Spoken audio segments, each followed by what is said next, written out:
aconselho você a estar tomando água sempre, tá bom? Vamos ao nosso estudo de hoje e eu quero dar um minutinho para você, tanto do YouTube quanto você que está aí no Zoom, para correr lá e pegar a sua Bíblia. Olha, eu tenho um monte de Bíblias. Eu tenho Bíblia em hebraico, eu tenho Bíblia em grego, eu tenho Bíblia Andrews, eu tenho a Bíblia de Genebra, eu tenho tanta Bíblia, mas a que eu mais gosto é essa daqui, olha, eu ganhei em 98 pela minha mãe. Tá velhinha, já troquei de capa, já colei, já fiz tanta coisa nela, mas é a Bíblia do meu coração, essa daqui. As páginas são bem amarelinhas, mas é a minha Bíblia preferida. Então, vocês vão ver sempre eu usando essa minha Bíblia aqui, tá certo? Nós vamos estudar a palavra do Senhor e eu já quero compartilhar aqui a minha tela com vocês. Eu quero compartilhar aqui a minha tela. E hoje o assunto é dom de línguas. Esse é um tema, assim, bem polêmico, não é? É um tema, assim, que vira e mexe a gente encontra aí pessoas falando, questionando, não é? Como é que é esse negócio de dom de línguas e como é que funciona isso mesmo? Então, nós vamos explicar hoje. Nós vamos falar do verdadeiro dom de línguas. Ele existe, ele é bíblico e você vai aprender sobre o dom de línguas. Então, acompanhe comigo aí, deixa eu logo pegar aqui o meu laser point, né? Aqui, olha que legal. Pronto, já estou preparado para começar. A experiência das línguas estranhas, né, como é normalmente chamado, está hoje atravessando fronteiras denominacionais e envolvendo tanto grupos protestantes quanto grupos católicos, não é? Você vai ver aí o movimento carismático na Igreja Católica com todo gás, com toda a vontade aí, né? Também falando em línguas diferentes, enfim, muito similar aí esse movimento que vem acontecendo já nas igrejas pentecostais e neopentecostais aí dos últimos anos. Alega-se com frequência que uma pessoa que se torna um cristão, nascido de novo, ele recebe o batismo do Espírito Santo, batismo com fogo. E esse batismo deveria ser, a pessoa que é batizada, né, pelo batismo do Espírito Santo, ela deveria ser capaz de falar em línguas estranhas, ok? Então, esse batismo do Espírito Santo é o falar em línguas. E aí, eu pergunto a vocês, é mito ou verdade esta afirmativa aqui abaixo? Para os pentecostais, esses grupos que falam em línguas, não é? O dom de línguas é um aspecto fundamental na vida cristã, pois se algum crente ainda não falou em línguas é porque ele não foi batizado no Espírito Santo. Isso é mito ou é verdade? Infelizmente, esta é a crença que se tem, mas isto é um mito, e a gente vai ver isso mais à frente. Quando você pergunta ou quando você conversa com alguma pessoa que seja aí de um ramo pentecostal ou neopentecostal, a pergunta que se faz é: você já foi batizado com o Espírito Santo? Essa pergunta, você já foi batizado com o Espírito Santo, implica necessariamente na resposta de sim, eu falo em línguas. Se você diz assim, eu já fui batizado com o Espírito Santo, você automaticamente está dizendo, eu falo em línguas.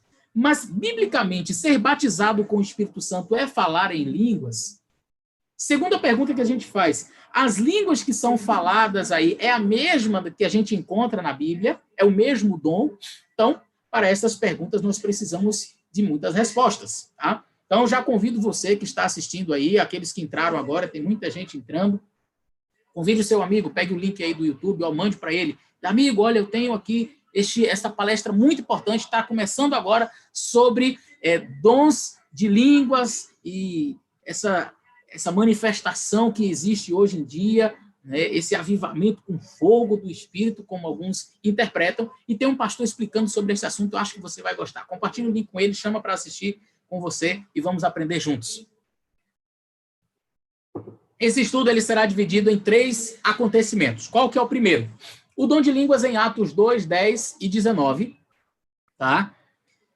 A língua falada em 1 Coríntios capítulo 14 e a língua estranha falada nos dias de hoje. Nós não encontramos na Bíblia nenhum texto que fale sobre este assunto. E aí você vai dizer assim, não, pastor, nós temos sim, a gente fala do jeito que está na Bíblia. Vamos perceber que não é bem assim, tá bom?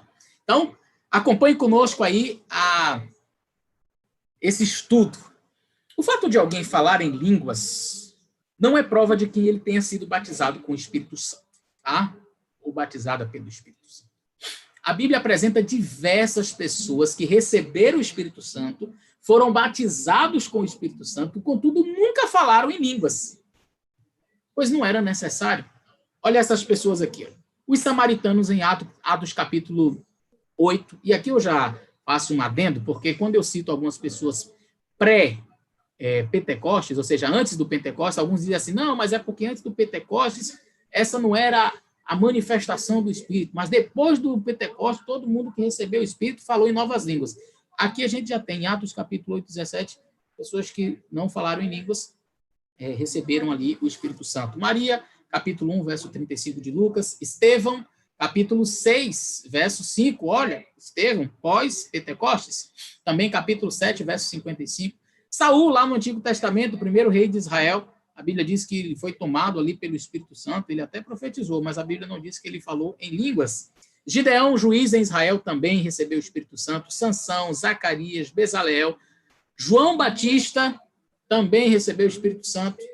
Os 7 diáconos em Atos 6, portanto, pós-Pentecostes, né? Pentecostes, capítulo 2. Os 7 diáconos, a Bíblia não menciona que eles falaram em línguas. E o maior de todos, o nosso Senhor Jesus Cristo. Jesus, ele foi batizado com o Espírito Santo. Quando Jesus sai das águas, a gente vê claramente assim o Espírito Santo descendo sobre ele como pomba.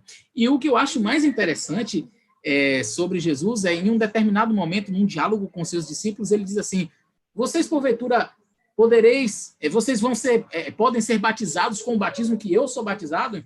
Em outras palavras, o batismo de Cristo era perfeito, era algo assim fantástico, muito melhor do que de qualquer ser humano aqui da Terra.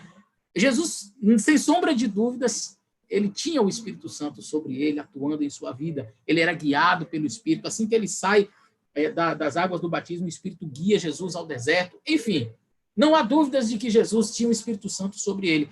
E eu queria que você pensasse, qual é o texto que fala de Jesus falando em outras línguas?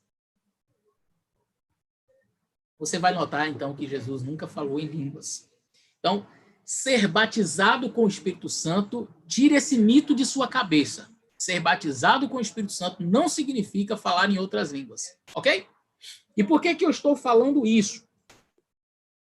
Isso é muito importante porque eu já vi até em algumas denominações, e aqui eu não quero criticar a igreja A ou B, eu estou falando de experiências de pessoas que eu convivi, que eu vi, meio deprimidas mesmo, assim, entristecidas, dizendo, olha, pastor, eu me sinto assim um pouco entristecido, porque eu nunca consegui falar em línguas, eu estou na igreja há não sei quantos anos e eu não consigo falar em línguas, e será que eu não tenho o Espírito Santo? Eu disse, não, que isso, querido, você tem sim.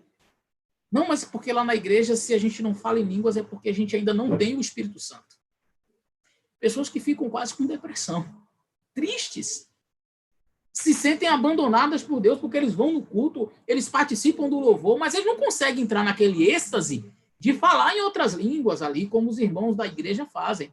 E eles ficam assim para baixo mesmo. Poxa, eu queria tanto falar em línguas e eu não consigo falar em línguas. E dá uma tristeza no coração dessas pessoas e eu fico assim preocupado. Puxa, será que realmente o falar em línguas, a gente já viu? Tire esse mito da sua cabeça. Falar em línguas não é evidência de que você foi batizado com o Espírito Santo. Tá? Se você tinha esse pensamento até hoje, tire ele de sua cabeça. Vamos avançar aqui na nossa palestra.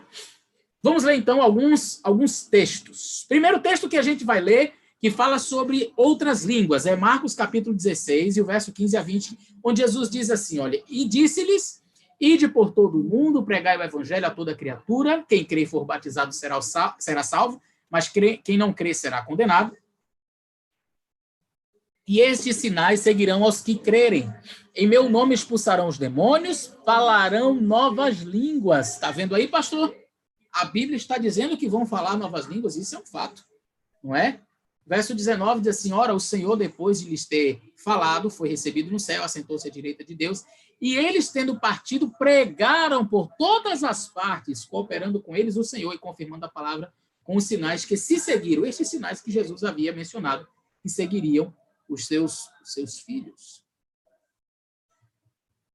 eles falaram em outras línguas. E a gente vai ver a confirmação disso em Atos capítulo 2. Né? Esses discípulos falaram em outras línguas.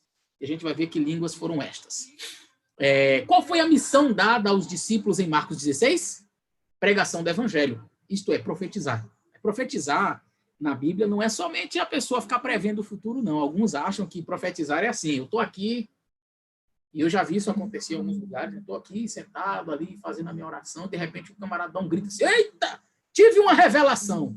Aí você chega, assusta assim, o que foi, irmão? Tive uma revelação, Deus me revelou, e aí começa a falar um monte de coisa da vida dos outros. Eu me recordo que uma vez eu estava num local, e eu vi um indivíduo, estava transmitindo a mensagem, e aí ele diz, Deus acabou de me dar uma revelação. Poxa, que coisa interessante, né? Deus deu a revelação para o irmão, que bom, irmão. E aí, qual foi a revelação?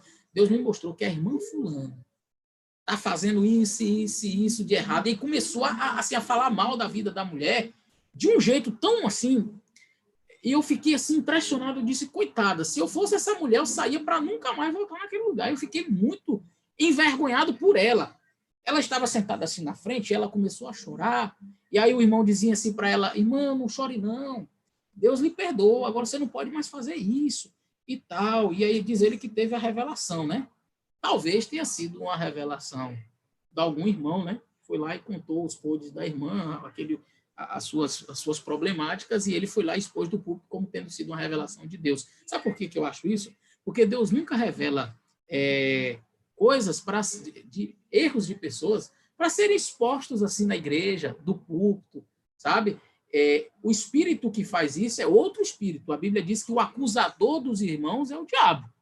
E eu vejo algumas pessoas assim usando desta pretensão de ser um profeta, de ter uma revelação, e dizer assim, Deus me revelou, então me falar mal da vida dos outros lá da frente. O Espírito Santo não faz isso não, viu?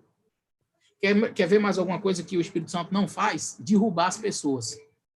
Eu já vi em algumas manifestações supostamente atribuídas ao Espírito Santo, onde as pessoas começam a pular, a gritar, e de repente elas entram em êxtase e começam a rodar, e de repente já tem um presbítero, alguém ali atrás, e segura a pessoa e ela cai no chão.